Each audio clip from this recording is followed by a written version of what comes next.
Suaranya nggak bisa didengar, Pak. Saya masuk sebagai peserta juga. Sepertinya settingannya live hari ini mungkin, Pak.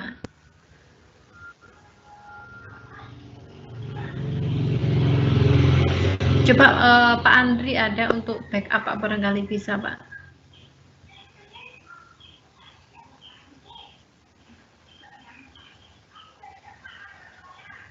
Tapi coba saya live, Pak, bisa didengar apa enggak? Atau ini Pak Agus kan sudah hadir. Coba ngobrol sama Pak Agus. Siap. Coba Pak Jim bukanya lewat HP sebagai peserta, Pak. Siap.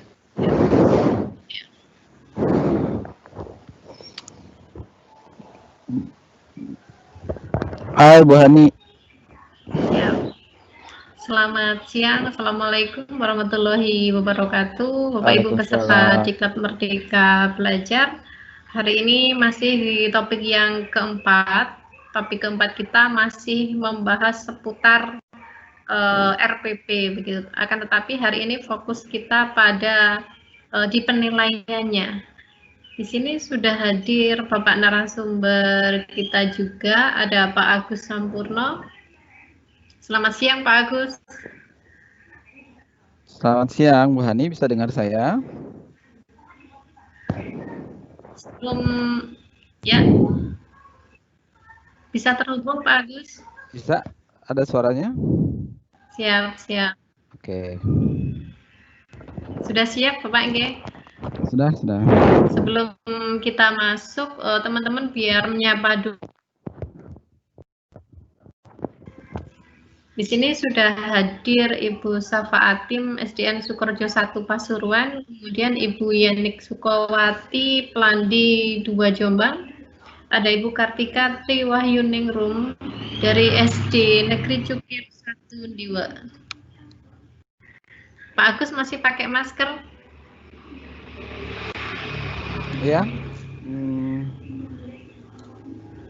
karena ya ada di. Suara saya bisa diterima Pak Agus ya? Bisa Bu, bisa. Siap. Karena tadi di awal ada sedikit permasalahan dari produser, suaranya Pak Jim nggak bisa muncul. Ya. Suara saya sudah bisa terdengar Bu Hani? Sudah mulailah. Oke, tinggal kamera ya. Kameranya sih proses launching. Oke, sudah. Siap. Di sini saya menyapa sebentar ya, bolehlah ya, sambil mempersiapkan bahan kita hari ini. Bapak Mujiono, I'm from MTSN 2 Kota Kediri, ready to follow. Welcome Pak Mujiono. Ada Ibu Fatimatus Zahro, Megaluh, Jombang, siap menerima materi hari ini. Kemudian Ibu Lulu Hamidah, SMPN 2 Jogoroto, Bapak Didik, Jombang, question and answer-nya masih lari-lari. Saya publish dulu.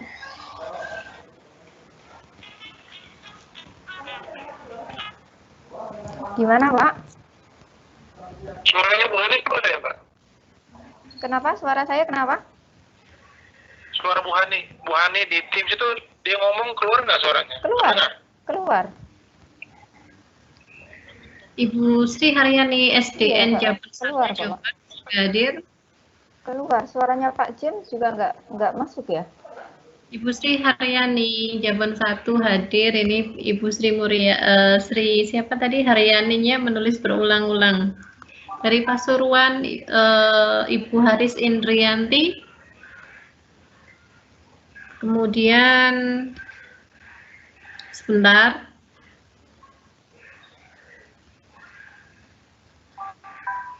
Ini sudah berapa yang hadir ya, Pak? Pak Jim, monitor Pak Jim. Pak Jim masih mau, Mbak, masih mau keluar dulu. Kayaknya error ini. Suaranya Bu Hani juga nggak terdengar oleh Pak James ini. Oh begitu. Tapi Ya, dari Bu Laila suara saya bisa terdengar nggih? Suara Bu Hani bisa terdengar jelas. Ini tadi Pak James mau keluar dulu terus mau masuk lagi. Coba masuk lagi. Iya.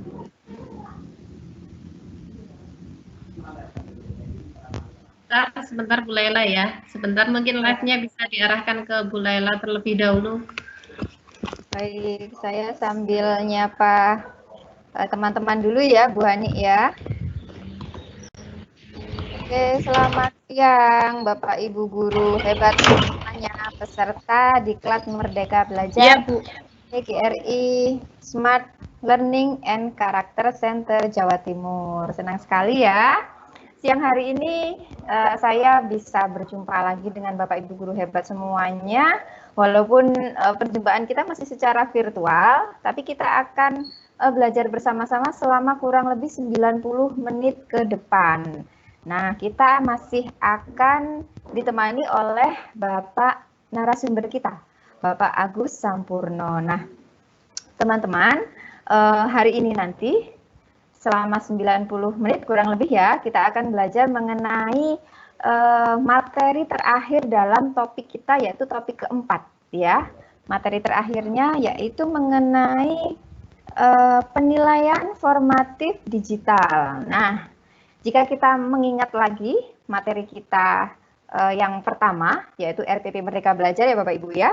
Dalam RPP Merdeka Belajar ini ada satu komponen yang paling penting, bukan yang paling penting ya, satu komponen penting dalam RPP Merdeka Belajar yaitu komponen penilaian. Nah, hari ini kita ingin tahu dari Pak Agus, kira-kira penilaian seperti apa yang paling cocok untuk kita terapkan dalam masa pandemi ini. Nah, nanti Bapak Ibu selama kurang lebih 30 menit Bapak Agus akan memberikan sedikit pemaparan materi ya. Nah, di situ nanti Bapak Agus akan memberikan sebuah template penilaian kepada kita.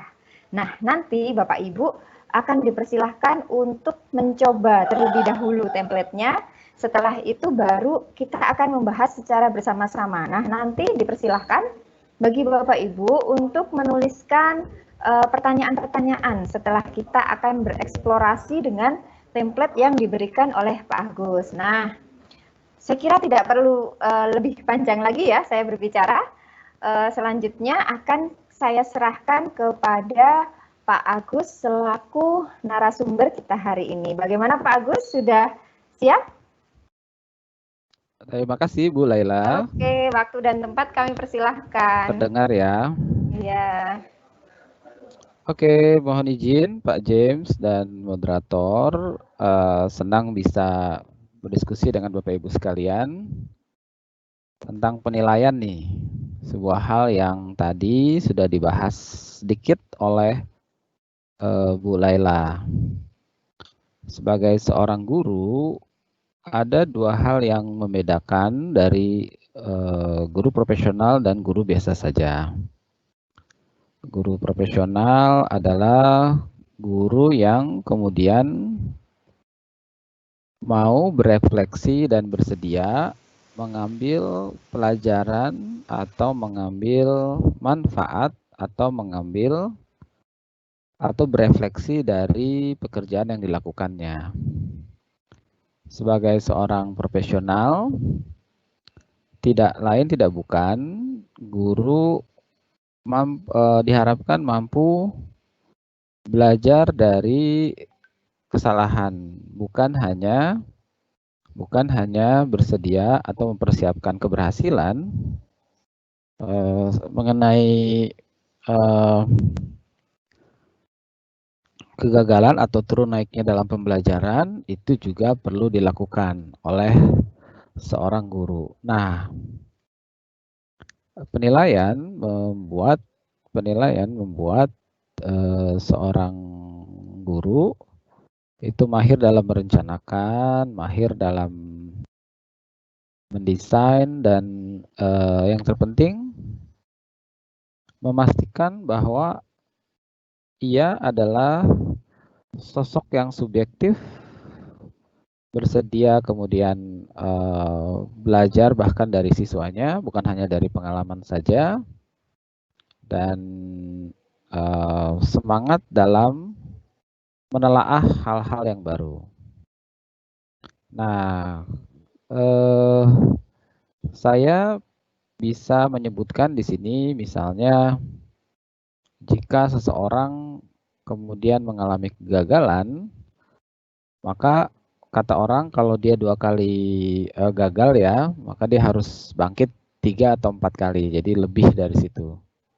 Oke, saya izin berbagi screen ya, rekan-rekan sekalian.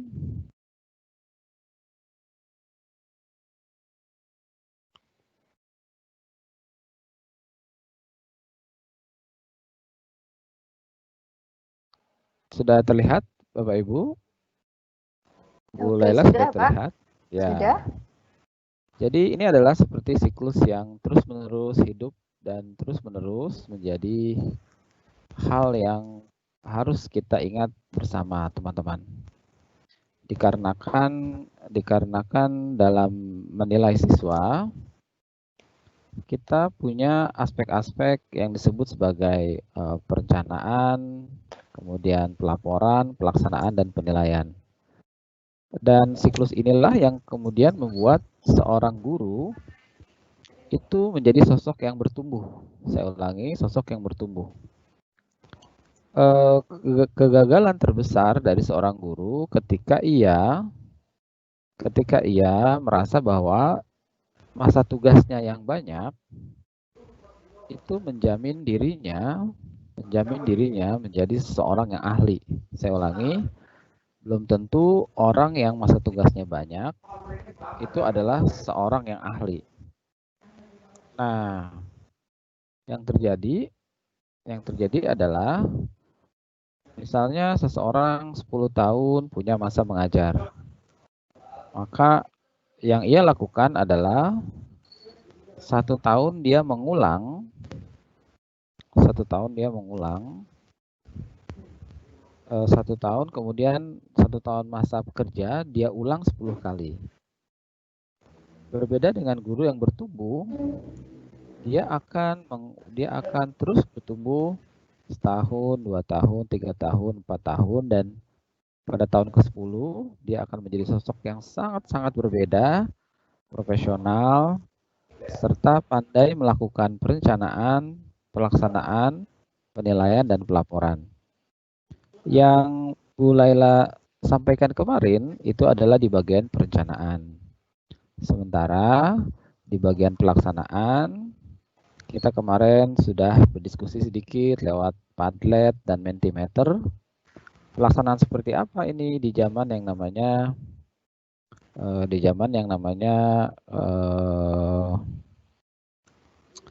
pandemi seperti ini. Kemarin sudah kita bahas, termasuk bagaimana kita mengeratkan peran orang tua. Sementara hari ini sampailah kita kepada penilaian dan pelaporan. Nah, jika kita lihat sedikit saja, yang kita akan bicarakan lebih kepada penilaian autentik, teman-teman ya, rekan-rekan. Jadi penilaian autentik itu adalah sebuah hal yang valid, reliable, secara signifikan, ya, kemudian aspek masuk ke dalam aspek sikap, keterampilan, dan pengetahuan. Juga yang namanya ada pencapaian hasil belajar peserta didik, dan ini maaf harusnya menyambung ya proses pembelajaran tertentu. Sebagai guru, baik kiranya untuk kita punya pengertian yang mendalam mengenai penilaian autentik, karena menilai saja belum cukup Bapak Ibu. Jadi perlu ada yang namanya upaya untuk menilai secara autentik. Nah, dalam masa sekarang, penilaian autentik itu mendapatkan momennya Pak Bu, dikarenakan penilaian autentik itu membuat sebuah situasi menjadi bermanfaat dan bisa mengambil yang namanya umpan balik. Kenapa disebut bermakna? Dikarenakan umpan baliknya berasal dari guru dan siswa. Guru itu sendiri harus jujur ya Bapak Ibu untuk melihat situasi di mana dia bisa meningkat atau apa yang belum berhasil. Nah, saya ingin mengedepankan kata belum ya Bu, Pak. Jadi kalau Bapak Ibu bilang gagal, mohon diganti dengan belum berhasil.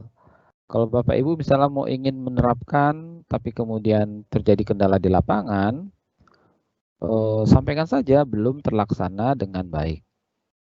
Jadi saya kemarin menyampaikan bahwa sebagai seorang guru penting kita punya self-reflection yang positif atau melihat diri sendiri dengan positif.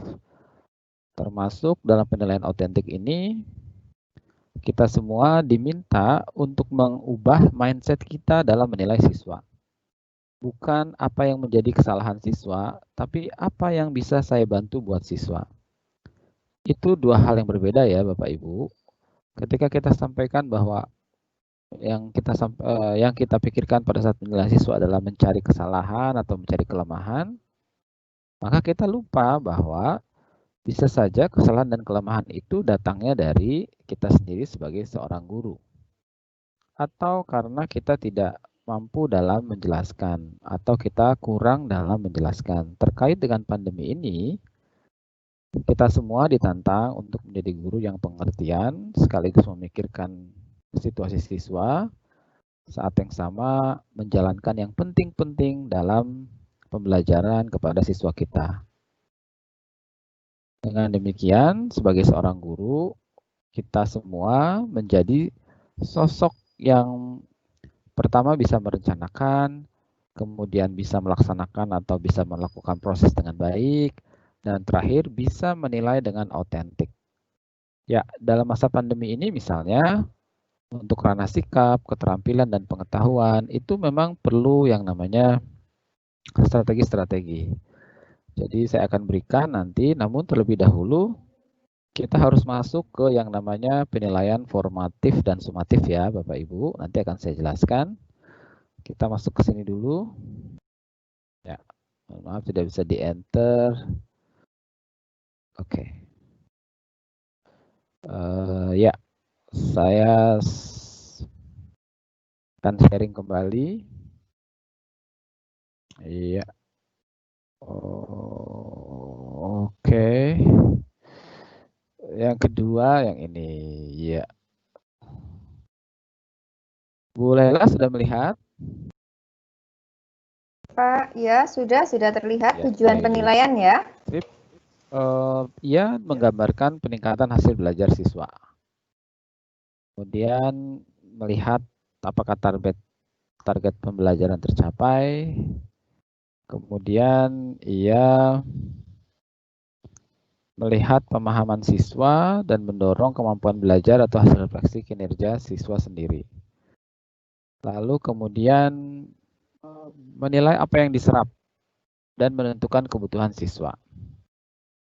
Lalu memungkinkan siswa untuk menunjukkan kompetensi mereka.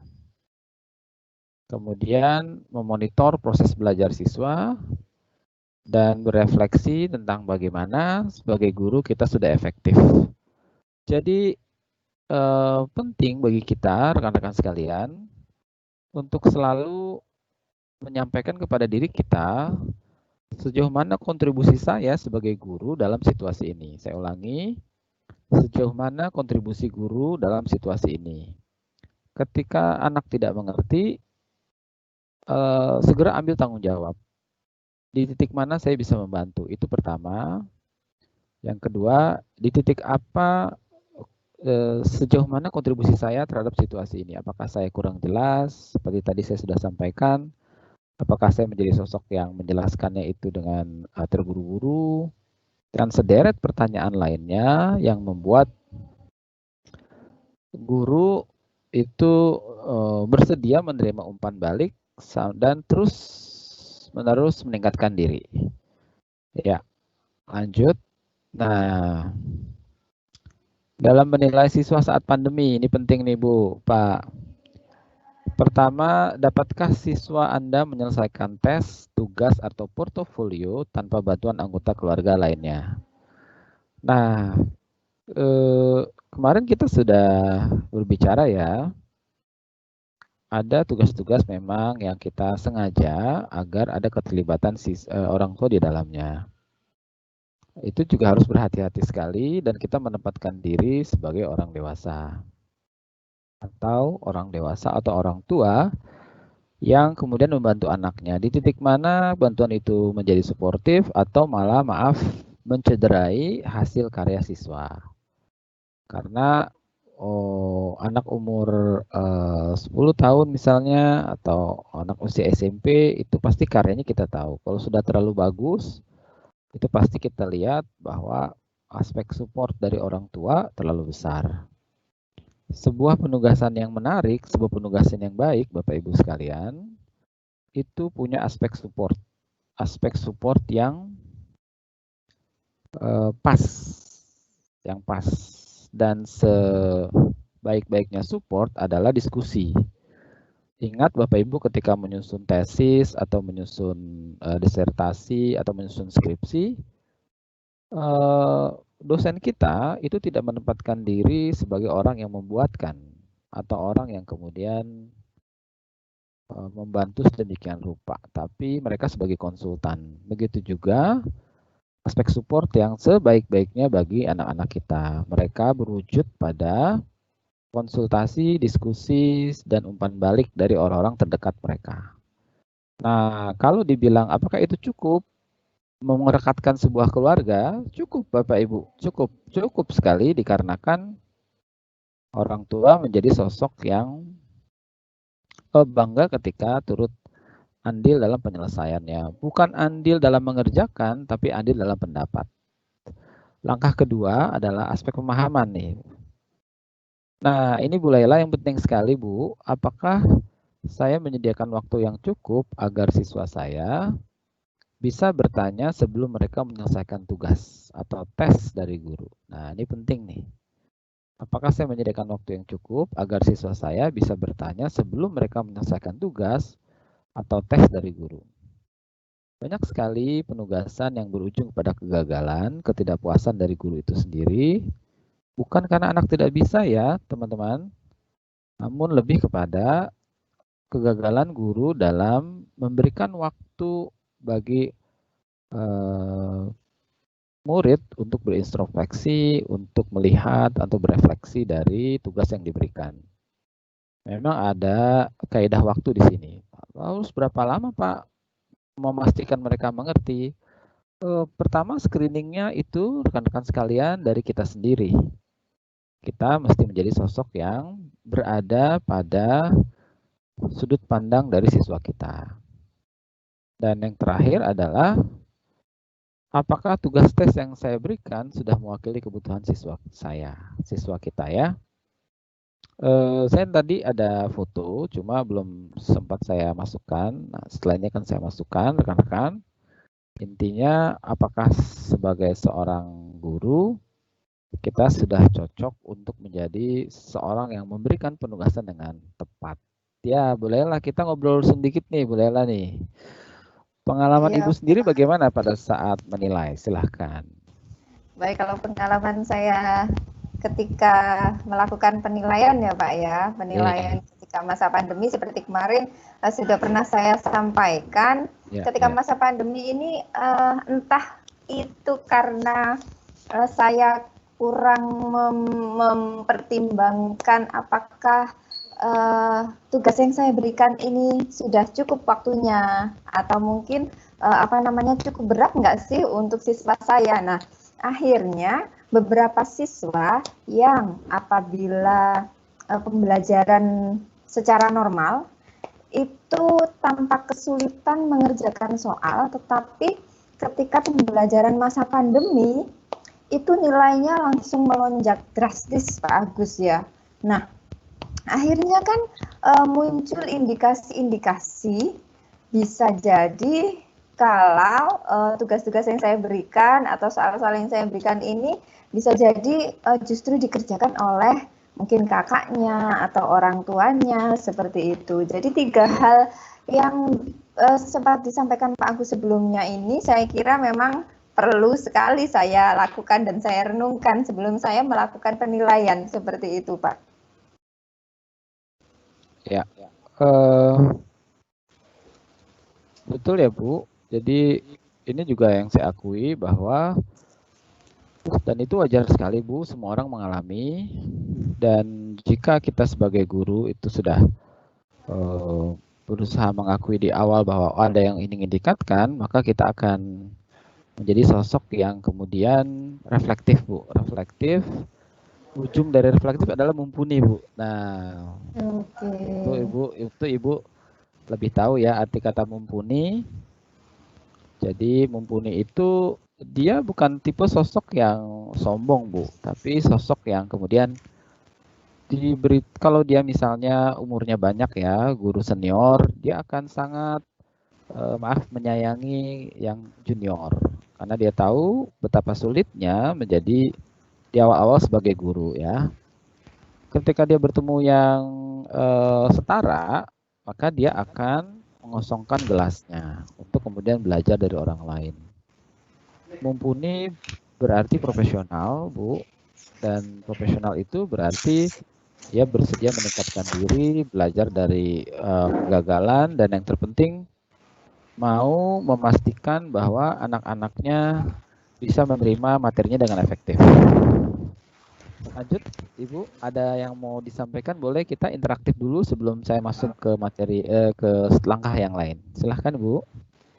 Oke, untuk ini Pak, mungkin beberapa guru, termasuk saya itu juga kadang mengalami kesulitan ya dalam melaksanakan penilaian autentik ini. Mungkin nanti bisa disampaikan tips-tipsnya Pak Agus dalam melakukan penilaian autentik, terutama ketika pembelajaran di masa pandemi ini. Soalnya kita sama-sama belum tahu ya secara jelas sampai kapan kita akan melakukan PJJ ini, kemudian bagaimana cara melakukan penilaian yang baik selama PJJ ini, seperti itu. Ini yang mau harus kita cari bersama-sama dari materi Pak Agus hari ini ya Pak, seperti itu.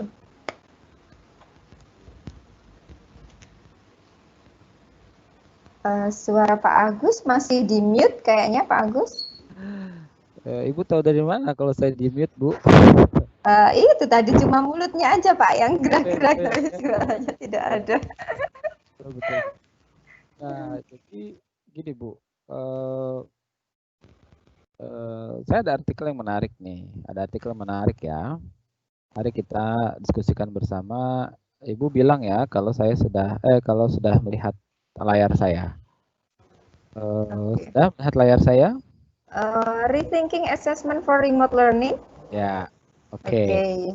Ini kalau saya sudah berbahasa Inggris gini, ini guru-guru banyak yang khawatir nih, enggak ya? Saya sudah memastikan bahwa yang saya bicarakan itu hasil refleksi dari pendidik yang juga menjalani atau mengalami nasib seperti kita semua ya. Ya, dimulai di sini dibilang begini rekan-rekan. Jadi menurut artikel ini menggunakan internet itu bukan sebuah hal yang curang ya. Saya ulangi, menggunakan internet itu bukan sebuah hal yang curang. Nah, tadi Bu Lela menarik sekali mengatakan bahwa iya Pak, anak-anak itu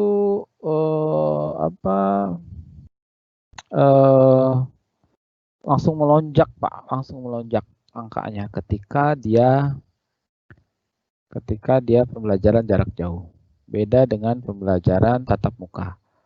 Nah, di sini ada nih Bu, Pak nih. Jadi dia bilang begini Bu, Pak, bahwa kalau jawaban Anda, saya ulangi, kalau jawaban Anda itu bisa dijawab dengan hanya anak kemudian ngecek dari Google, berarti penilaian yang Anda lakukan belumlah efektif. Nah, itu dia. Kemudian, itu berarti Anda masih bersandar kepada C1, C2. Atau di titik anak-anak diminta untuk mengingat saja. Ya kan? Bukan berarti itu jelek ya, rekan-rekan. Jadi, mencari jawaban di internet itu penting, Bu, Pak. Itu penting dikarenakan anak-anak jadi melihat atau jadi punya pengalaman berkunjung ke situs-situs yang baik. Nah, saya ulangi, yang Anda perlu lakukan adalah tinggal menyesuaikan pertanyaannya. Ada istilah pertanyaan terbuka. Nah, pada saat pertanyaan terbuka itu, Bapak Ibu berikanlah yang namanya situsnya. Jadi satu pertanyaan diberikan 5 situs. Ini kan berarti dari situs itu dia harus baca dulu, dia harus mensarikan, dia harus menuliskan. Nah, itu kalau model tes seperti itu berapa pertanyaan, Pak? Tentunya tidak banyak-banyak. Dan menarik loh Bapak Ibu, kalau misalnya pada saat tes itu dikatakan bahwa kamu boleh berdiskusi dengan orang tua pada saat melihat situs-situs ini.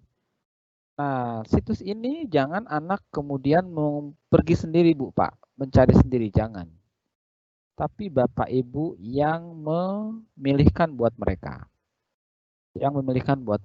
Ingat ya, internet itu seperti lautan luas. Kalau kita kemudian lalai, maka anak-anak kita akan hilang dan tenggelam. Atau dimakan oleh binatang-binatang yang ada di laut, ikan hiu misalnya. Tapi ketika kita memberikan mereka panduan, mereka akan berlayar dengan asik, mereka akan berlayar dengan baik, mereka akan berlayar dengan sukses sampai ke tujuan. Nah, dengan demikian, kalau mereka masih bisa copy paste di Google itu Bapak Ibu, pertanyaan yang Bapak Ibu lakukan, pertanyaan Bapak Ibu tentukan, itu Bapak Ibu berarti belum memberikan pertanyaan yang bermutu ya, memberikan pertanyaan yang bermutu. Pertanyaan bermutu itu seperti apa ya? Ya, itu adalah ada C3 sampai C6. Misalnya begini. Dengan melihat situs di bawah ini, 1, 2, 3, 4, 5 situs, buatlah apa? Tergantung dengan yang Bapak Ibu sedang pelajari. Jadi pertama, internet itu bukan sebuah kecurangan ya Bapak Ibu. Melihat internet itu bukan sebuah kecurangan. Kalau kita mau membandingkan pengetahuan yang guru punyai dengan yang mereka yang internet punya, maka internet itu akan mengalahkan seorang guru, Nah, itu jadi menurut Bu Laila bagaimana Bu tentang penggunaan internet pada saat penilaian siswa? Silakan. Baik, menarik sekali Pak ya. Ketika kita memberikan beberapa link untuk dilihat peserta didik ya, ketika kita memberikan soal-soal itu artinya kita juga secara tidak langsung mengajarkan literasi digital ya Pak ya kepada mereka ya. Iya, kemudian ini begini Pak, mohon maaf peserta ada yang menanyakan apakah nanti Bapak menyediakan semacam modul untuk dipelajari kembali sebab suara Bapak ini diterimanya agak kurang jelas membaur seperti itu Bapak. Oh baik Bu, silahkan nanti akan saya berikan kepada Pak James ya. Demikian. Oke. Ini begini Bapak ya, jika kita memberikan soal dan semua soal ini jawabannya itu sudah ada di internet. Nah, bagaimana cara kita memberikan tantangan kepada siswa supaya pertanyaannya ini bisa lebih hot seperti itu Pak ya? Bagaimana kira-kira Pak? Ketika sudah ada semua di internet itu, terus cara kita memberikan tantangan supaya soal-soal kita tuh lebih hot untuk diselesaikan oleh siswa. Ini menarik nih. Jadi yang mesti kita lakukan sebagai guru adalah Bapak Ibu sekalian itu memastikan bahwa yang mereka lakukan itu bukan sekedar copy paste. Sekali lagi saya ulangi, bukan sekedar copy paste, tapi memilah atau menjadikan alamat-alamat internet tersebut adalah sebagai harta karun yang harus dicari. Misalnya dari 5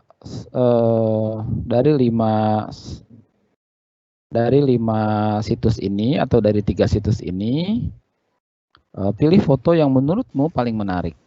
Nah, biar mereka langsung kemudian memilih. Dan ketika mereka proses memilih sesuai dengan topik, itu ada proses mereka mengunyah informasi, memilah informasi, dan memastikan informasi itu pas dengan yang guru minta. Jadi ini tantangan ya Bu, betul sekali bahwa ketika jawaban itu sudah ada, apakah sih tugas guru selanjutnya adalah membuat pertanyaan yang kemudian berujung kepada kreasi, berujung kepada pemilahan informasi, berujung kepada anak-anak kemudian menjadi sosok yang dalam tanda kutip Bu, bolak-balik dari satu situs ke situs lainnya, membandingkan, mencari. Nah, proses itu tuh indah sekali menurut saya Bu ya. Dibanding misalnya dari 3 situs ini temukan jawabannya. Nah, kalau sudah temukan jawabannya, berarti yang mereka lakukan hanya copy dan paste. Tapi kalau Ibu bilang, menurut kamu, jika kamu berperan sebagai, nah itu akan ada situasi di mana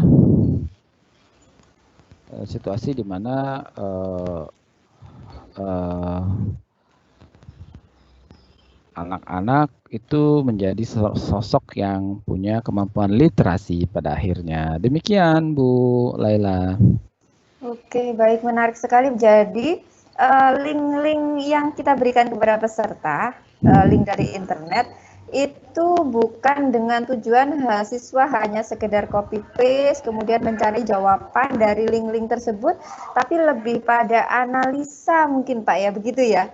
Analisa atau bisa juga mereka mensintesa, membandingkan antara satu dengan yang lain, kemudian bisa mengambil kesimpulan seperti itu ya Pak ya, kalau saya tangkap.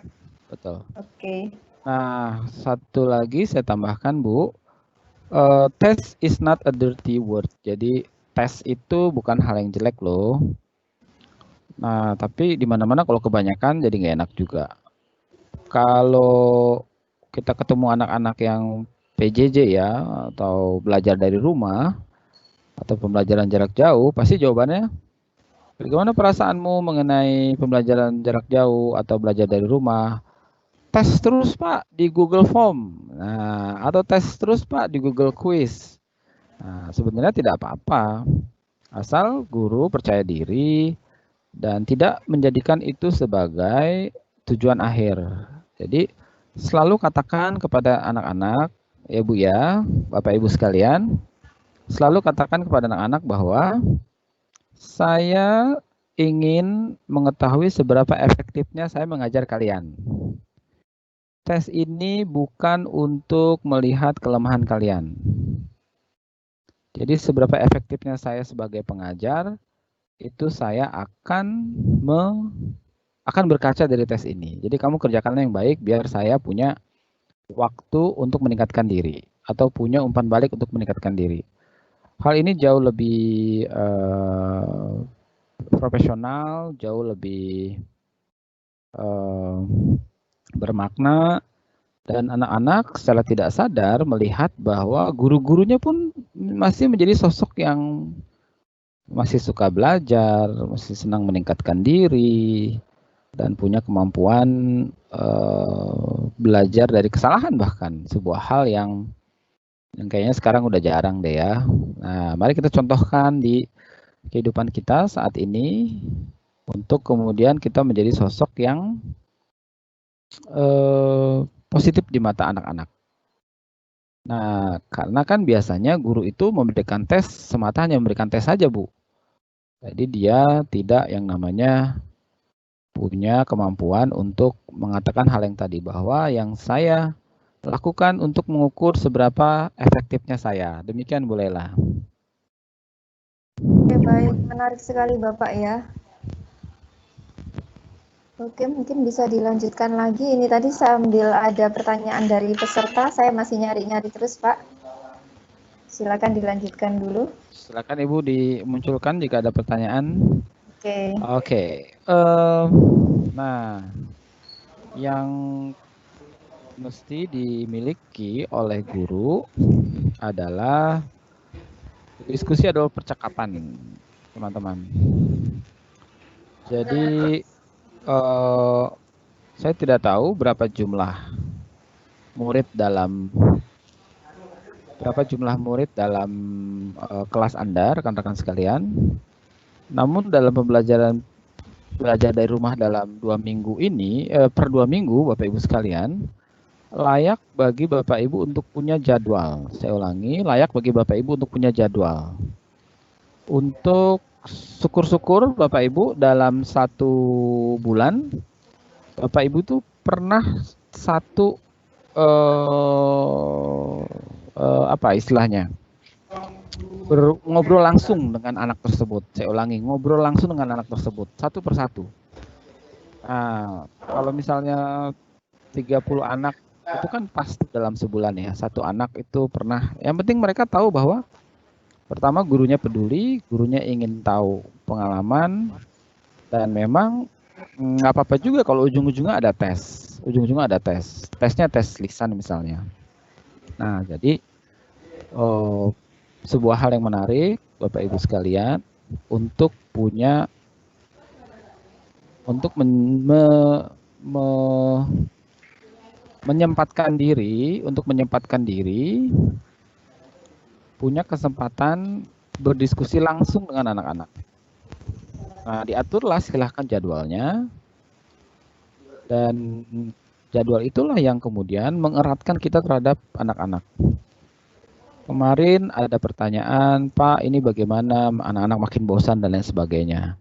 Pertanyaan saya, pernahkah Anda memposisikan sebagai pribadi itu ketika bertemu dengan mereka?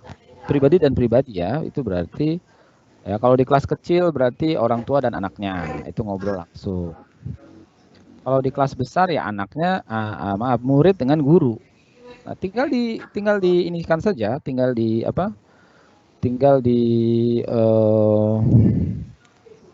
ditentukan saja waktunya.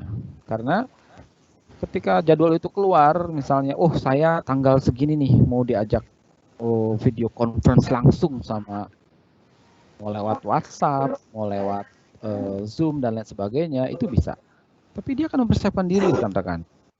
Pertama, dia akan merapikan penampilannya. Yang kedua, dia akan memastikan bahwa tugas-tugasnya sudah selesai. Yang ketiga, dia akan memastikan bahwa diskusinya sehat.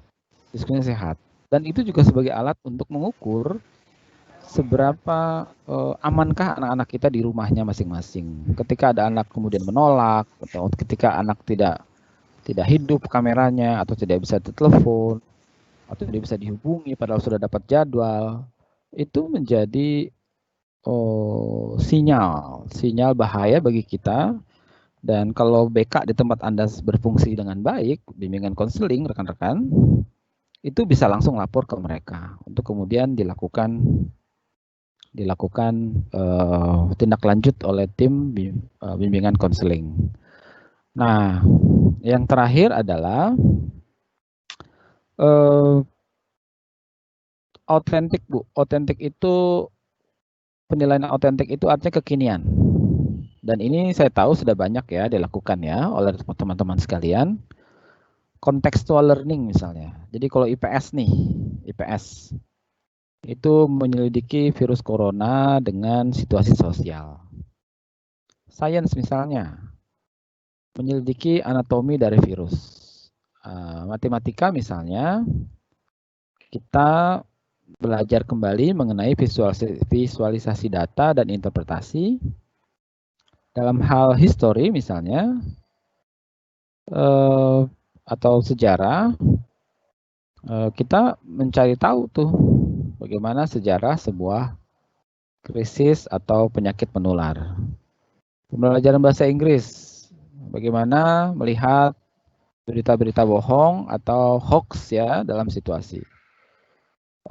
Penjaskes, misalnya bagaimana tetap sehat selama pandemi. Nah, inilah yang kemudian penting untuk disampaikan, berusaha tetap kontekstual, tetap otentik, dan dengan demikian rekan-rekan punya kemampuan sebagai seorang guru yang kontekstual, itu akan membuat pembelajaran Bapak Ibu akan makin menarik selama pandemi ini. Dan dalam memberikan tes atau ujian pun, penilaian, Bapak Ibu akan hadir sebagai sosok yang tidak menakutkan, tidak kemudian membuat anak bosan, dan yang terpenting tetap otentik dan bisa membuat anak-anak tetap betah selama pembelajaran. Demikian Bu Lela. Baik Pak Agus, ini ada pertanyaan dari peserta yang berhasil saya rekam. Begini Pak ya, bagaimana Pak cara memberikan penilaian sikap pada saat pandemi seperti sekarang ini? Ini yang pertama. Kemudian yang kedua, bagaimana cara membuat penilaian dan pelaporan yang autentik pada saat daring seperti ini? Baik, silakan Pak Agus, dua pertanyaan itu. Jadi yang pertama tadi tentang penilaian sikap ya. Kemudian yang kedua juga tentang cara membuat penilaian dan pelaporan, Pak. Jadi selain menilai itu juga melaporkan tentang penilaian autentik tadi ketika masa pandemi seperti sekarang ini. Silakan Pak Agus. Ya, rekan-rekan sekalian, penilaian autentik di masa pandemi memang sebuah hal yang penting ya. Dikarenakan itulah gunanya seorang guru profesional. Dia harus bisa melakukan yang namanya penilaian autentik. Dan kali ini yang ditanyakan penilaian sikap, betul Bu Lela? Oke, betul sekali, penilaian sikap Pak. Oke. Jadi pertama Bapak Ibu bisa menggunakan yang namanya penilaian formatif. Nah, formatif ya, yaitu penilaian yang dilakukan di tengah pembelajaran untuk mengetahui apakah ada distorsi yang terjadi dari pembelajaran. Nah, dalam hal penilaian yang dilakukan, Bapak Ibu bisa berkaca kepada yang disebut sebagai nilai utama karakter bangsa ya, misalnya religiusitas, nasionalisme, kemandirian, gotong royong, integritas. Nah, ditentukan saja Bapak Ibu pada saat penilaian atau pada saat pembelajaran yang Bapak Ibu lakukan, ambil sikap-sikap apa yang kemudian cocok untuk dilekatkan dengan pembelajaran yang Bapak Ibu lakukan. Tentunya dengan detail, saya ulangi, dengan detail yang Bapak Ibu sudah mengerti. Detail maksudnya begini. Integritas, misalnya kalau di PAUD ya, itu mengerjakan tugas secara mandiri. Begitu ya. Oh, nah ini hampir ketukar nih. Integritas dan kemandirian hampir ketukar. Kalau integritas begini, mempunyai ide yang orisinil. Itu kalau dari kelas atas ya. Sementara kalau dari kelas bawah, ada yang namanya kemandirian, atau semakin dia mandiri dalam mengerjakan tugas, maka semakin baik. Dan caranya bisa pakai checklist saja rekan-rekan, bisa pakai checklist saja. Dan hal yang paling baik ya dengan yang namanya dokumentasi tentunya. Foto kah, terus kemudian wawancara kah, atau kemudian hal-hal yang bisa menjadi bukti. Intinya tidak ada penilaian tanpa dokumentasi Bapak Ibu. Jadi perlu Bapak Ibu pilih dari sikap-sikap yang tadi saya sebutkan, mana yang paling cocok untuk dilekatkan dengan pembelajaran yang Bapak Ibu lakukan. Tentunya Bapak Ibu sudah familiar atau sudah akrab ya dengan karakter bangsa. Dengan demikian tinggal cari saja yang cocok dengan pembelajaran Bapak Ibu lakukan. Tentukan indikatornya sendiri sesuai dengan pembelajaran yang Bapak Ibu lakukan. Buat checklistnya, lalu kemudian pada checklist itu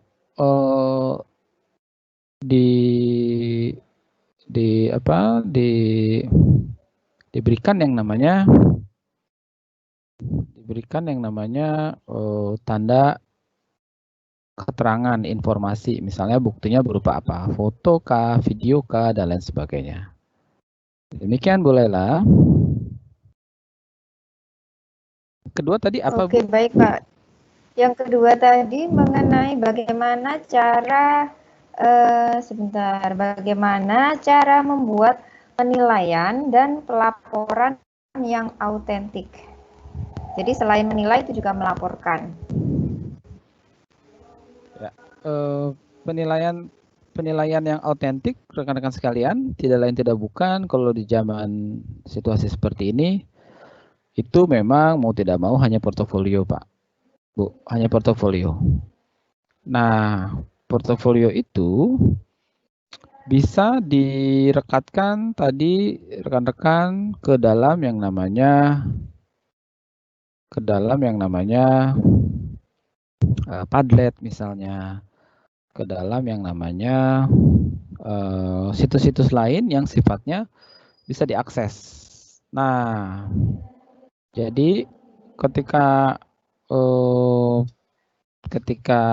Bapak Ibu melakukan yang namanya pembelajaran jarak jauh, mau tidak mau penilaiannya itu adalah produk atau penilaian produk atau penilaian bukti atau penilaian yang membuat orang tahu bahwa hal tersebut merupakan usaha anak itu sendiri.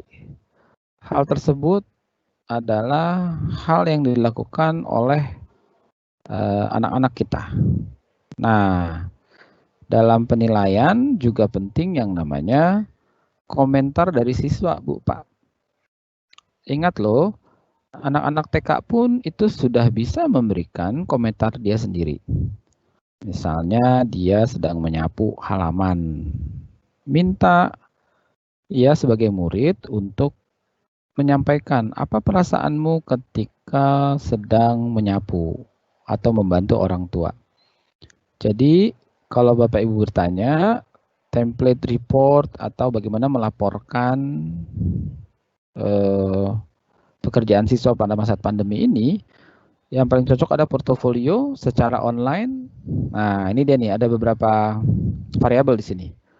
Portofolio online dan dilakukan dengan yang namanya dilakukan oleh siswa sendiri menggunakan kriteria-kriteria yang yang mengacu kepada pilar karakter bangsa, itu untuk penilaian sikapnya, dan kemudian ada produknya. Nah, produk itu nggak melulu foto ya Bu, bisa juga sebuah artinya gini, foto itu dokumentasinya, tapi produknya bisa apa saja. Bisa anak sedang mengerjakan sesuatu, bisa foto mereka sedang melakukan hal yang mereka sukai sesuai dengan suruhan Bapak Ibu. Dan yang tidak boleh tidak, saya ulangi, adalah meminta komentar mereka sendiri pada saat sedang mereka melakukan itu. Dan dari situlah yang disebut sebagai sebuah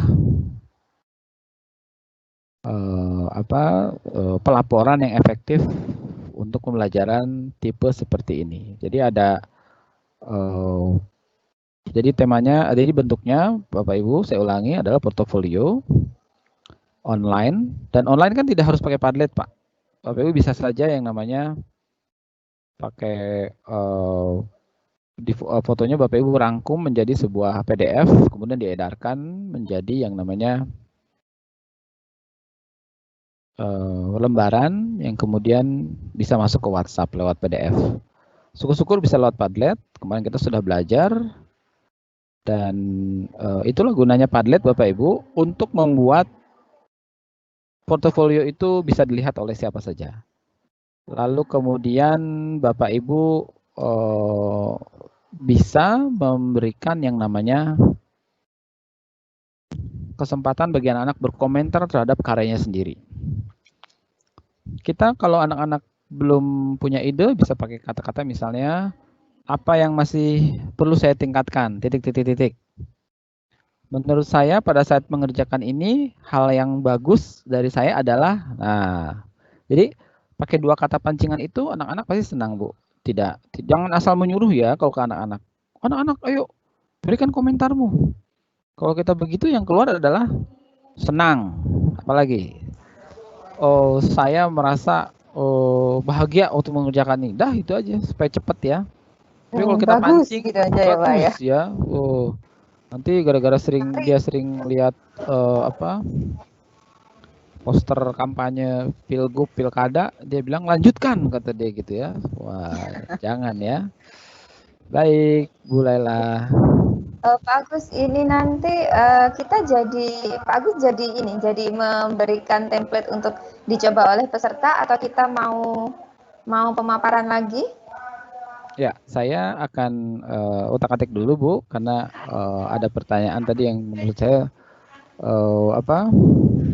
baik untuk saya ubah dari ini. Silahkan Ibu bisa berkunjung ke Bapak Ibu bisa melihat ke Padlet kita kemarin. Ibu masih ada linknya. Kayaknya berkembang itu Bu pertanyaannya. Oke, yang di Padlet kemarin ya. Oke, berarti peserta diminta untuk kembali lagi ke Padlet kita yang kemarin. Lanjutkan lagi. Oke, Bapak, ini apakah saya bisa sambil membacakan pertanyaan dari teman-teman? Silakan. Jadi mohon diberikan saya waktu 15 menit untuk mempersiapkan template-nya. Sambil kita bahas ini Bu, Pak. Sambil teman-teman meneruskan Padlet yang kemarin. Oke. Dan sambil saya dan Bu Laila itu mengobrol mengenai pertanyaan. Silakan. Oke, baik. Ini ada pertanyaan dari Ibu Etik Haryati Jatiwati. Tes 2 Jombang. Selamat siang Bu Etik. Nah, ini ada pertanyaan seperti ini, Pak. Bagaimana cara membedakan jawaban siswa saat daring?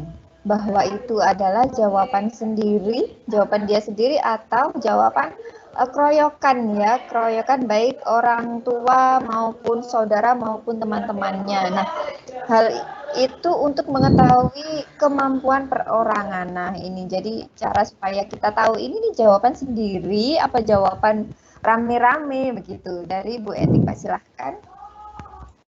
Ya, begini Bu. Tadinya saya pikir Ibu mau tanya nih, bagaimana Pak kalau itu kita taunya dari Google atau bukan. Nah, kalau itu bukan dari Google atau bukan, Ibu tinggal copy paste saja Bu jawaban itu. Di Google nanti kelihatan. Nah, kalau kalau apakah itu jawaban dari anak, Ibu lihat Bu ininya, lihat pemilihan katanya. Saya ulangi, lihat pemilihan katanya. Jika Ibu tahu bahwa pemilihan katanya itu bukan standar atau bukan milik dari umur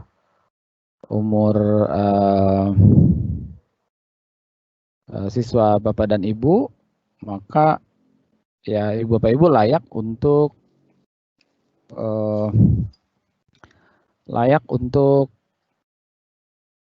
bukan curiga ya, tapi mengulangi yang namanya penugasan.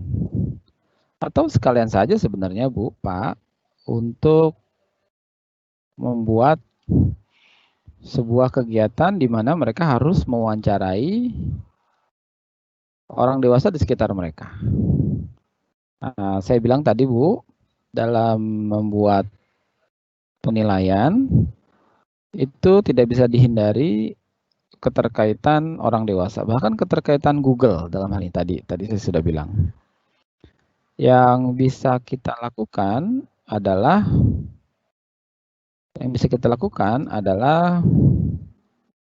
membuat rekan-rekan atau mensiasati rekan-rekan untuk punya kemampuan membuat penilaian atau membuat penugasan yang bermakna.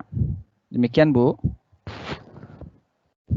Jadi kita sebagai guru, kalau boleh saya garis bawahi ya Pak ya, jadi kita sebagai guru ini sepertinya adalah yang paling paham bagaimana karakter siswa kita, kemudian sejauh mana kemampuan mereka, itu seharusnya kita sudah lebih aware dulu ya. Jadi ketika pemilihan katanya itu kok begini ya, padahal ini siswanya ini tipikalnya seperti ini gitu kan. Nah, ini kita patut curiga, kemudian bisa mengulang atau memberikan penugasan yang lain, begitu ya Pak ya. Jadi dari pemilihan kata kita bisa tahu, kemudian dari kita juga bisa menganalisa kemampuan anak. Ini kira-kira nanti kalau kita kasih soal seperti ini, dia akan begini nih, kira-kira nanti jawabannya itu ada pada kisaran nilai sekian nih. Nah, itu mungkin kita akan lebih tahu ya Pak ya.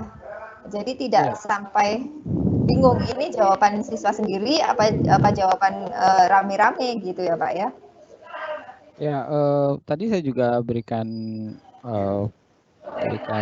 kemungkinan untuk kita semua punya penugasan yang memang melibatkan anggota keluarga. Nah, jika ini terjadi, maka kita sudah tidak khawatir tuh. Jadi misalnya, sekalian saja mereka diminta mewawancarai orang dewasa. Sekalian saja mereka diminta untuk membuat yang namanya artikel sederhana, cerita sederhana, yang di situ dia duduk bersama dengan orang tuanya atau orang dewasanya.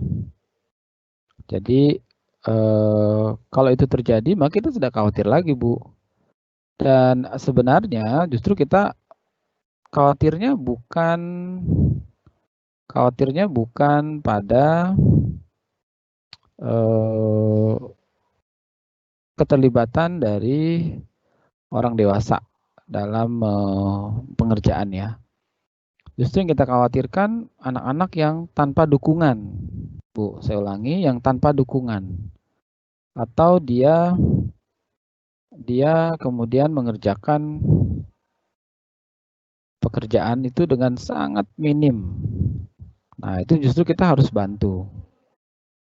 Kalau itu terjadi, tugas kita untuk mencari tahu apa sebenarnya yang terjadi selama pandemi ini.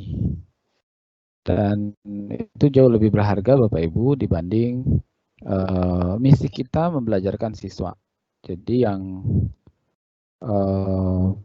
terjadi sekarang itu bukan merupakan sebuah hal yang menurut saya layak untuk ditafsirkan sebagai sekedar pembelajaran jarak jauh, Bu.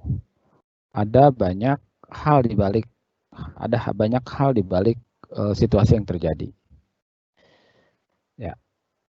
Oke, ada pertanyaan lagi nih Pak Agus, menarik juga ya, dari Ibu Puspa Kusuma Wardani. Nah, sekarang bagaimana Pak cara menilai kemampuan psikomotor siswa ya, berarti keterampilan ya, aspek keterampilan atau psikomotor siswa selama pandemi. Seperti itu Pak Agus. Ya, psikomotor ini memang tantangan Ibu ya.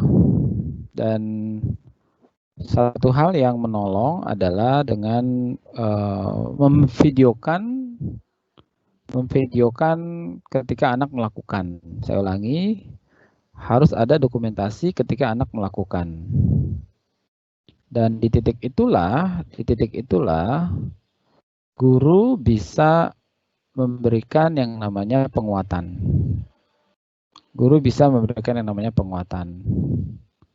Nah, jika guru terlewat dalam memberikan penguatan, maka aspek psikomotorik itu akan terlewat. Jadi memang tugas guru memang tambah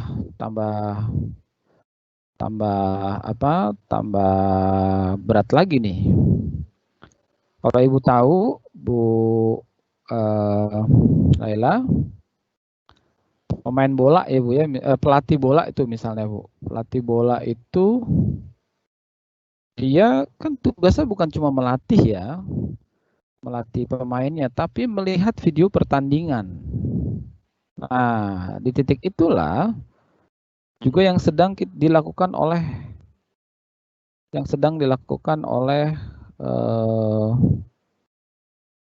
guru zaman sekarang. Dia harus memastikan bahwa anak-anaknya melakukan hal yang ia inginkan. Dan kalau itu terjadi, maka guru sudah menjadi sosok yang mumpuni karena dia dengan sadar kemudian memberikan tugas, kemudian memberikan yang namanya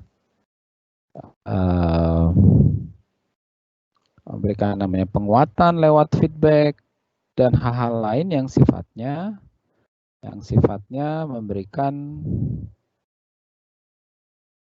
umpan balik bagi siswanya. Demikian rekan-rekan, silahkan Bu lanjut lagi. Baik Pak, jadi untuk penilaian psikomotor bisa melalui video ya Pak. Jadi nanti setelah video itu dikirimkan kepada guru, nah kita tinggal melihat kembali, kita tinggal menganalisis kembali. Misalnya saja kita meminta anak untuk ketika pembelajaran saya kemarin untuk praktek membuat jus. Nah, itu divideokan. Kemudian dari situ berarti saya akan melihat bagaimanakah keterampilan anak ketika menggunakan alat, kemudian prosedur-prosedur kegiatannya itu apakah sudah sesuai dengan ketentuan. Nah, dari situ guru bisa sambil menilai psikomotor siswa. Seperti itu ya Pak Yaga? Ya.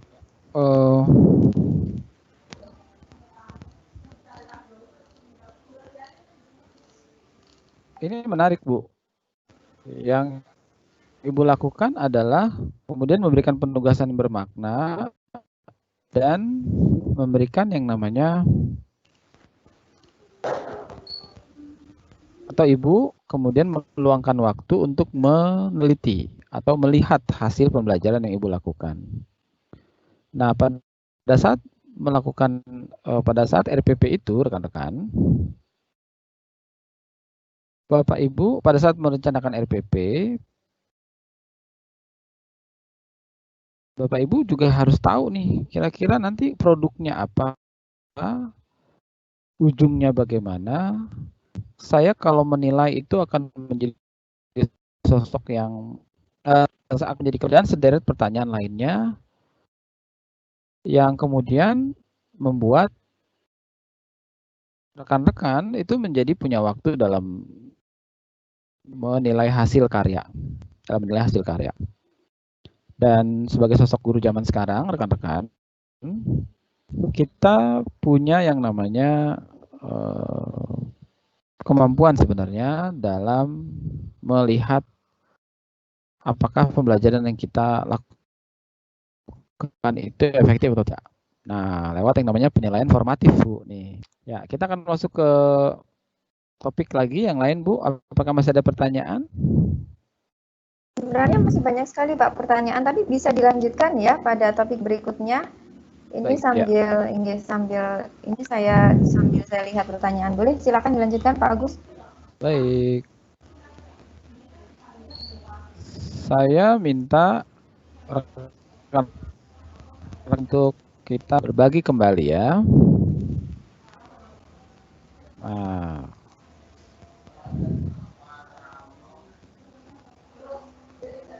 Oke, Bu Laila sudah melihat apa yang ada di layar ya? Sudah, Menti. Kita ke Menti ya Pak ya? Ya.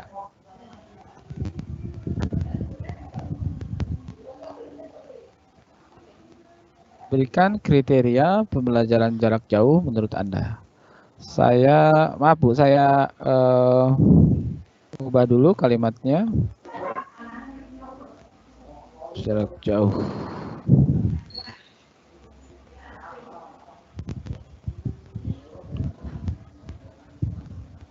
Oke, kodenya masih sama rekan-rekan. Ya, 6007752. Yuk.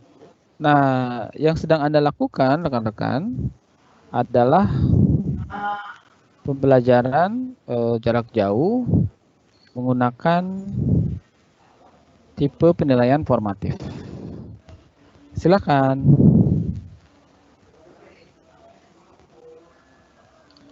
Oke, sambil menunggu saya boleh sambil membacakan pertanyaan Pak Agus? Oh iya Bu, silakan Bu. Oke, jadi ini ada dari Ibu Nurhayati Komariah dari TPQ Al Baitul Amin.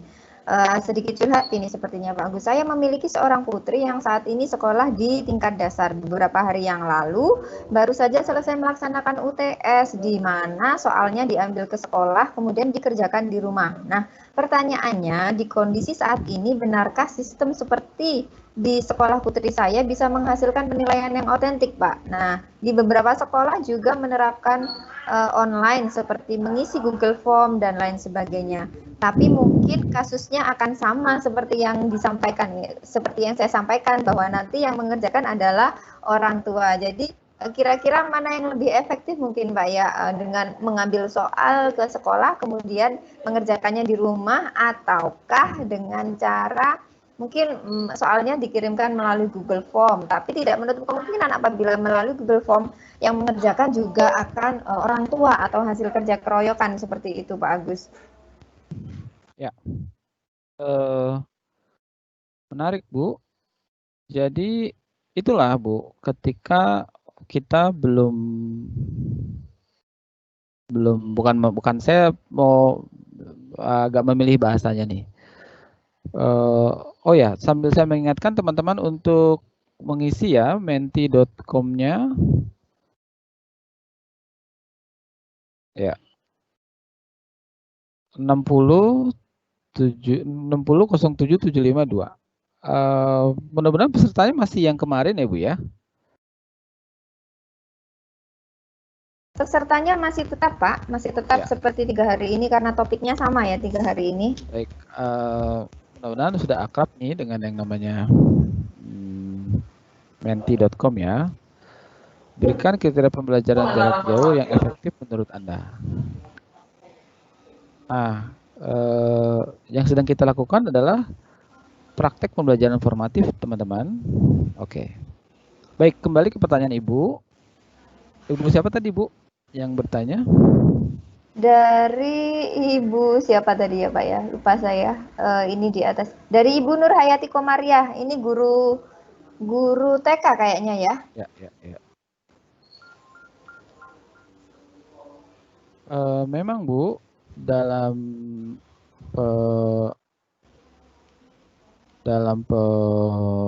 prakteknya tidak bisa dipungkiri bahwa guru punya kemampuan untuk merencanakan jenis penugasan. Nah, yang tadi seperti saya sampaikan, Bu, daripada Bapak Ibu was-was,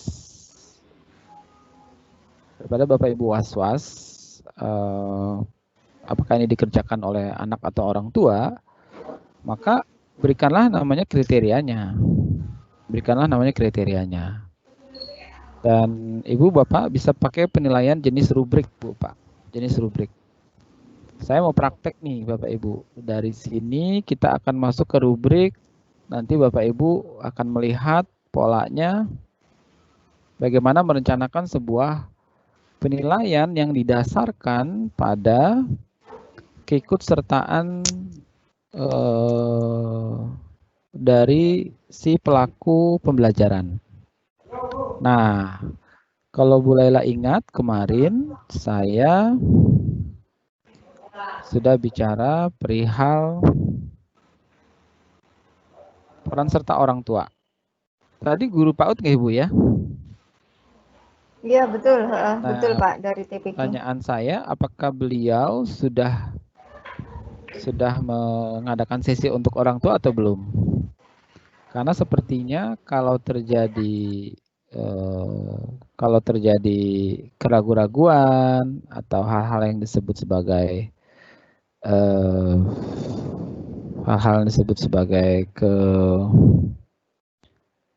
keengganan atau kehati-hatian, maka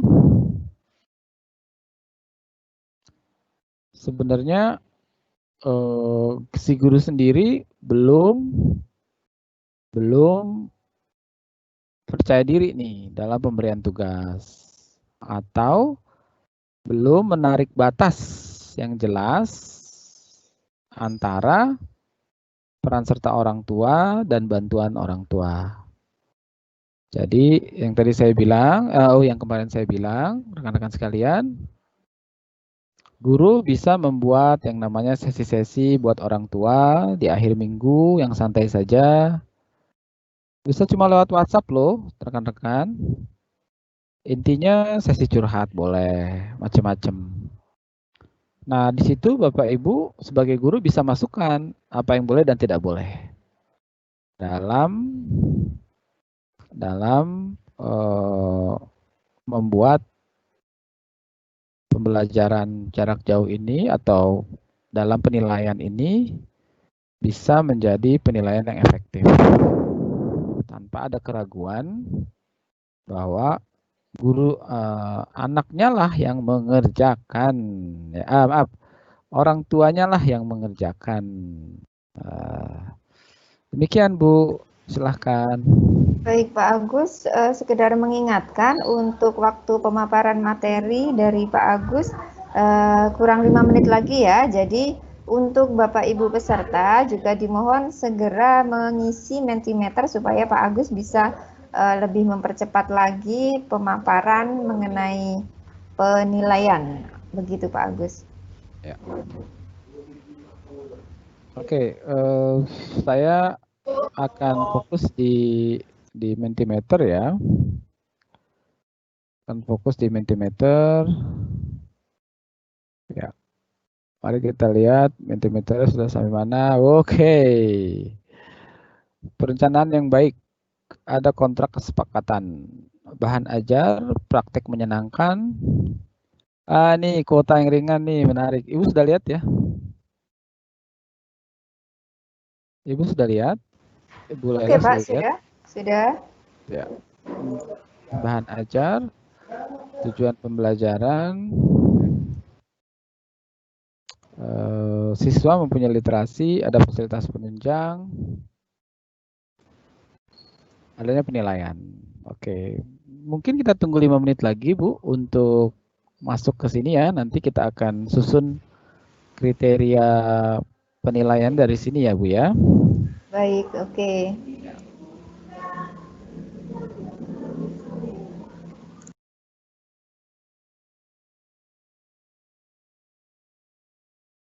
Nah, Bu Laila bisa ngobrol sedikit dengan Ibu sekarang? Oke, Pak. Oke, silakan. Nah, ini Bu, ini saya sedang melakukan asesmen formatif loh Bu. Oke, ya, Tapi ya. secara online Bu, tapi secara online. Nah, beda dengan kemarin, mungkin kalau sekarang keikutsertaannya agak slow ya, nggak apa-apa, itu sedikit-sedikit sudah bertambah.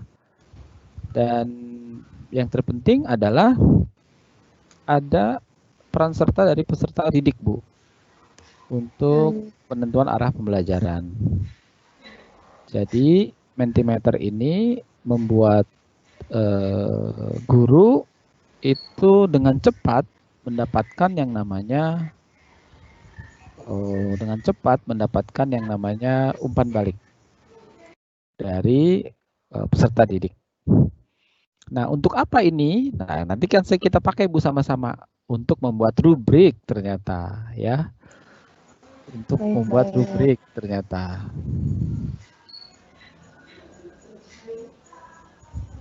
Oke, kita akan masuk. Nanti Bu Lela juga boleh loh untuk membuat ya. Membuat Mentimeter Bu. Pak, untuk caranya gampang. Mentimeter ya. Ya. Iya. Ini sudah 17 orang yang menulis. Sama seperti kuisis gitu ya. Baik, kuisis lebih gampang Bu. Sangat mudah.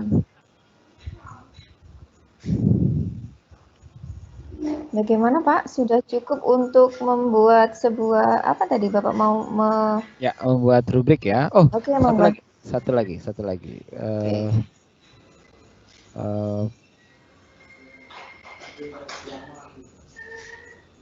Nah, ini dia Bu. Ini adalah bentuknya. Ini seperti PowerPoint Bu. Dan ini berguna dalam penilaian formatif. Kemarin kita sudah membuat yang namanya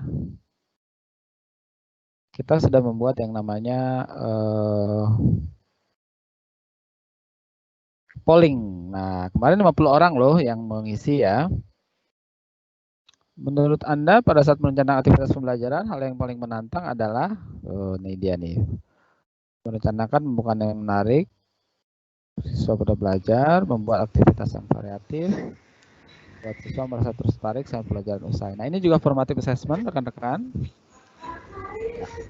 Nah,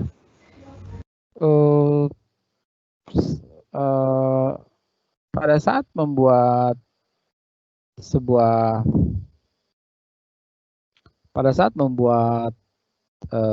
sebuah kriteria penilaian, rekan-rekan, Bapak Ibu bisa berkaca dari sini, bisa berkaca dari apa yang rekan-rekan kemudian berikan atau apa yang peserta didik Anda berikan. Baik, dari sini kita akan dari sini ya. Oh, sudah banyak nih Bu Lela nih. Oke, berarti nanti bisa jadi lebih ini ya Pak ya, rubrik kita ya. Ya, bisa. Nah, memang gini Bu, kalau Ibu lihat ini ada huruf-huruf yang besar Bu. Ibu bisa lihat di sana huruf-huruf yang lebih besar. Iya. Secara singkat saja Bu, mana yang huruf tulisan apa yang menurut Ibu paling besar di sana? Menyenangkan, bahan ajar yang menarik, kemudian bahan ajar ya, itu yang terlihat tanpa saya menajamkan penglihatan saya Pak. Itu artinya apa berarti Pak? Artinya? Itu artinya Bu, itu diisi atau diberikan jawabannya lebih dari satu orang. Oh, jadi banyak yang menjawab seperti itu ya Pak ya? Nah, banyak yang mengetik seperti itu. Exactly sama, Bu. Jadi makin dia besar, itu makin banyak orang yang mengisi. Termasuk 321 yang kita kemarin, Bu. Nah, Ibu tadi nggak baca 321 ya? Oh iya iya. Oh iya. Ada di tengah ya. Saya kira itu. Iya benar. Ibu baru menemukan nih. Iya. Jadi teman-teman, ini namanya awan kata. Nah, awan kata itu kata-kata yang besar yang tadi Ibu bilang tanpa menajamkan mata ya. Itu bisa kemudian membuat tanpa menajamkan mata bisa dibaca. Berarti digunakan oleh lebih dari satu orang. Lebih dari satu orang. Nah, ini Bu ya. Menarik sekali. Nah, hanya kalau begini kan kita lihatnya kecil nih Bu. Oke, Iya, betul maka sekali. kita akan karena waktu terbatas, kita sudah harus masuk ke template yang lain.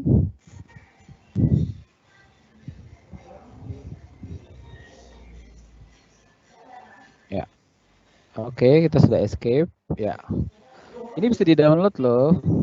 Kita bisa di-download loh. Downloadnya begini Bu, download result.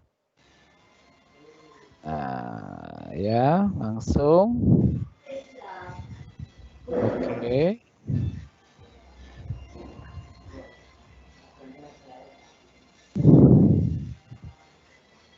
Ya, download high resolution boleh. Oh, yang ini aja. Ya, kita bisa milih download yang mana, Bu?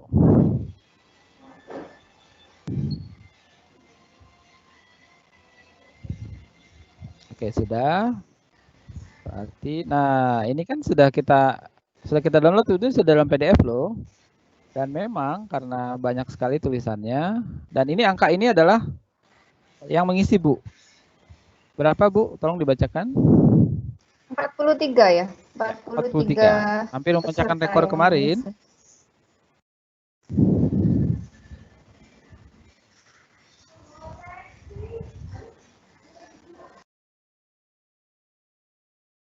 Hampir memecahkan rekor kemarin. Nah, ini menarik Bu. Jadi kita tahu berapa orang yang mengisi ya. Lalu kemudian ini dia. Aplikasi mudah banyak nih Bu. Nah, masalahnya gini Bu, ini kan hampir mirip ya.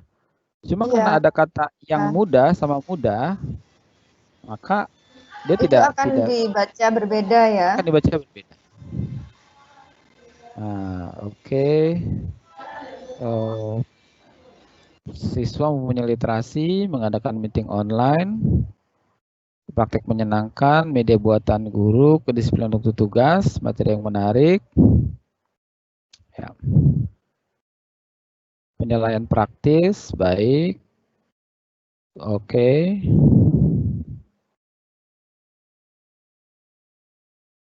Ya. Nah, sudah Bu ya. Maka dari sini kita akan langsung menuju yang namanya membuat terus sama-sama rubrik ya. Jadi kita kan berpraktek rekan-rekan. Ibu masih melihat screen saya? Iya Pak, masih. Oke.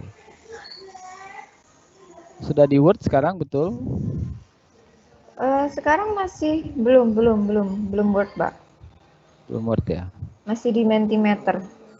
Gak apa-apa, saya akan keluar dulu. Baik, sudah keluar.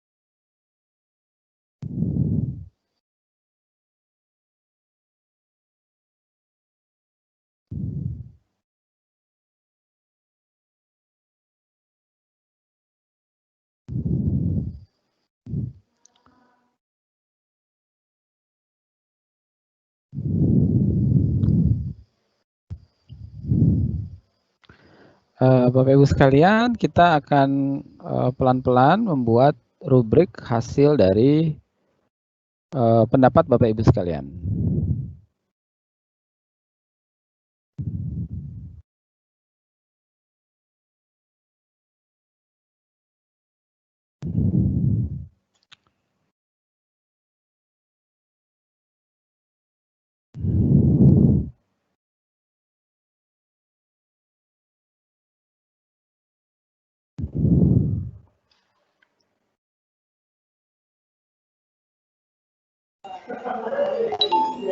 Untuk waktunya bisa di ini lagi, Pak Agus?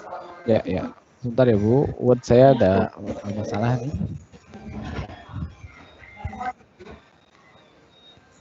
Oke, sambil menunggu Bu Laili, saya akan share jenis-jenis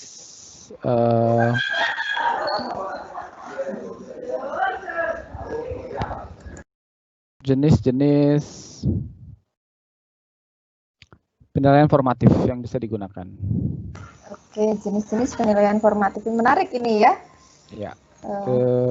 Nanti akan saya Indonesiakan, Bapak Ibu sekalian, kepada Bu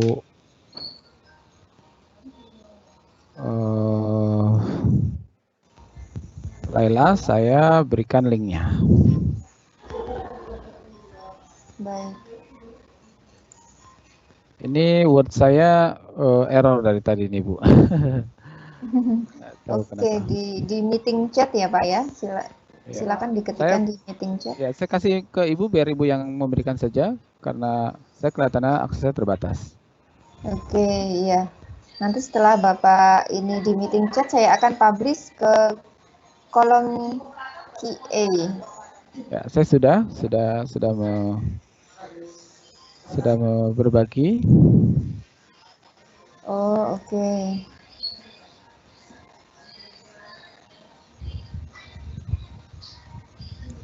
Ini nanti akan saya bagikan kepada peserta untuk dibuka, seperti itu Pak? Betul Bu. Nah, saat yang sama nanti saya akan pilihkan bagi Bapak Ibu dari sini yang pernah atau yang sudah saya buktikan itu efektif. Jadi kalau iOS Bu, iOS itu kan memang jarang yang dimiliki oleh rekan-rekan ya. Biasanya rekan-rekan itu Android app atau web based. Nah, jadi hal-hal ini yang kemudian nanti akan saya bantu untuk menggolongkan dan nanti diberi masuk ke dalam materi diklat yang saya berikan. Nah, format sendiri Bu, itu nanti saya akan berikan, akan mengintegrasikan dari materi dari Bu Laila. Jadi yang kemudian teman-teman bisa membuat lebih lanjut secara mandiri dengan arahan dari atau bahan-bahan yang saya berikan.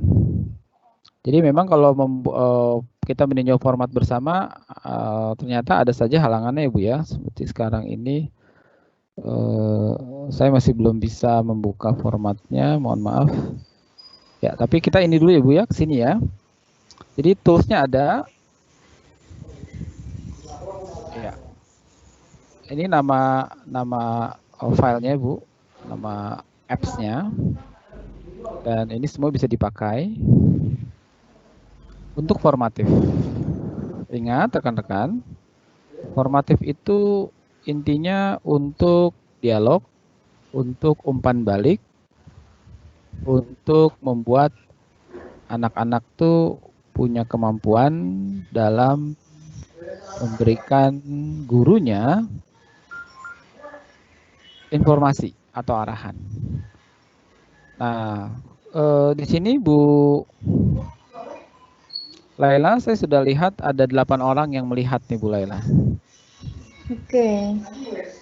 Ada sampai 10 slide ya Pak ya, betul ya Pak ya? Ya, sampai 10 slide. Oke, jadi ini adalah tools yang bisa digunakan oleh guru untuk melakukan digital formative assessment, seperti itu Pak? Ya, Betul, Bu, betul. Nah, sebagian dari sini itu juga bisa Bapak Ibu jadikan portofolio anak-anak. Saya ulangi, jadikan portofolio anak-anak yang nantinya diletakkan di Padlet kita, Bu, Padlet kita. Jadi jadikan Padlet yang kita miliki itu sebagai portofolio online kita atau sarana kita memajang karya anak-anak. Saya ulangi, Mentimeter tadi untuk melakukan yang namanya praktek terbaik, lalu kemudian Padlet ini untuk portofolio sekaligus mengumpulkan karya siswa. Karya siswanya dari mana, rekan-rekan? Itu bisa dari hal-hal yang ada di sini. Hal-hal yang ada di file yang saya sudah berikan linknya loh, Bapak Ibu. Nah, ini menarik nih. Pertanyaannya nyambung terus loh, Bu Laila, ini bagus-bagus ya. Iya, betul. Saya masih perlu waktu untuk menjawab. Dan ada yang sudah nih, Pak Irwan nih. Pak Irwan sudah ini nih, sudah selfie di depan komputer beliau.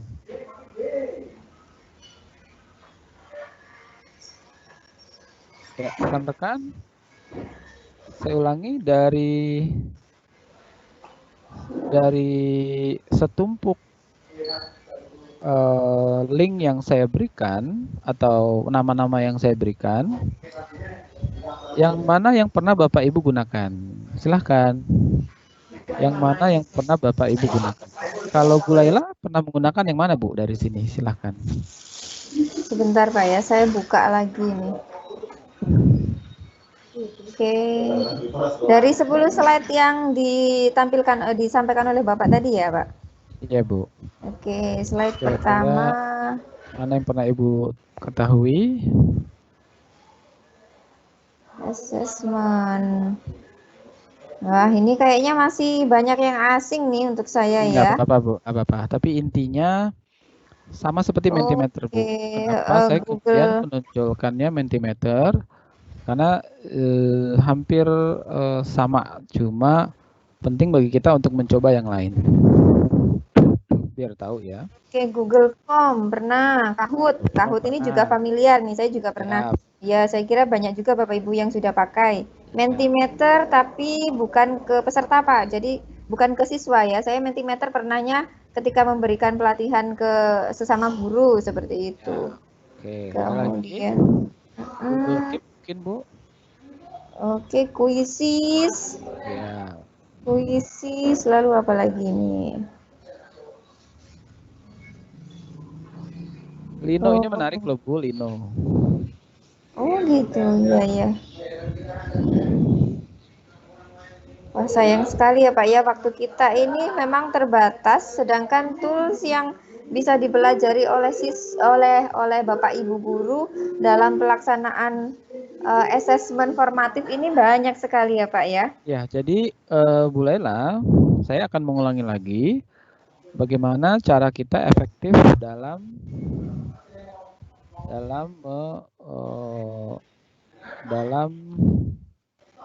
mempelajari sebuah hal baru.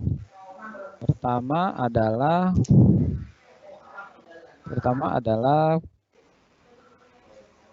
cari artikelnya di internet, kemudian lihat YouTube-nya, Ibu. Lihat YouTube-nya dan dari situ terlihat ini untuk usia umur berapa. Misalnya Pixton, Ibu ya. Pixton itu komik, Bu. Komik itu kan bisa guru bahasa yang pakai, guru sains yang pakai, dan lain sebagainya. Dan bagi kita sebagai guru, itu kalau kita sudah mencoba-coba, akan sangat menarik sekali. Apalagi Bapak Ibu jika mengajar usia SMA. usia SMA. Jika Bapak Ibu mengajar usia SMA atau SMP lah, itu Bapak Ibu bisa berikan saja namanya ke mereka. Minta mereka pelajari, minta mereka pakai, dan yang terjadi mereka akan cerita, Bu, kepada kita semua di kelas. Aku pakai ini, quizzes itu caranya begini loh, aku bisa buat ini. Jadi gantian, Bu, anak yang mengajarkan gurunya. Wah, nggak apa-apa tuh, Pak, nggak apa-apa. Dan karena kan sekarang sistemnya adalah guru belajar dari siswa, siswa belajar dari siswa, guru belajar dari guru. Seperti kita sekarang sedang melakukan guru belajar dari guru. Jadi kalau bagi teman-teman yang ingin mempelajari hal-hal seperti ini, karena keterbatasannya waktu, memang kadang-kadang Bapak Ibu hanya mendengar namanya saja nih, oh Mentimeter. Nah, Bapak Ibu punya Mbah Google, ketik Mentimeter, lalu kemudian cek videonya, pelajari videonya pelan-pelan, pasti selesai, pasti bisa. Pasti kemudian punya pengetahuan baru. Lalu kemudian share di WhatsApp-nya. Siapa yang pernah menggunakan Mentimeter? Yuk sharing. Waduh. Atau share di YouTube atau share di Facebook-nya. Siapa yang pernah menggunakan Mentimeter? Yuk share. Waduh. Sampai-sampai nanti Bapak Ibu akan menjadi seorang ahli. Ahlinya bukan karena belajar dengan belajar dengan sendiri, tapi bahu-membahu dengan orang lain, alias komunitas pembelajar. Apalagi yang pernah Ibu pakai, Bu Laila?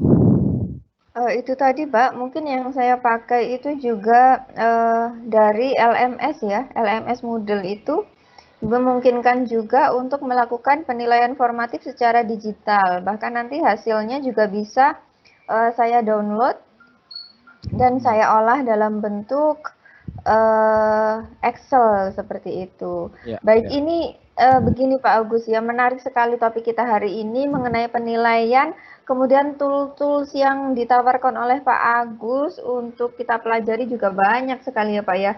Tapi sayang sekali kembali lagi mengingat waktunya yang memang sudah hampir habis. Jadi saya kira untuk topik keempat, materi kita ketiga hari ini mungkin bisa kita lanjutkan di lain hari ya Pak ya. Untuk sesi hari ini saya kira saya cukupkan sekian dulu. Saya sudah janji Bu dengan Pak James nanti untuk merangkum pembincangan saya, dielaborasi dan memberikan yang namanya semacam panduan bagi guru-guru agar kemudian mereka bisa melakukannya sendiri Bu.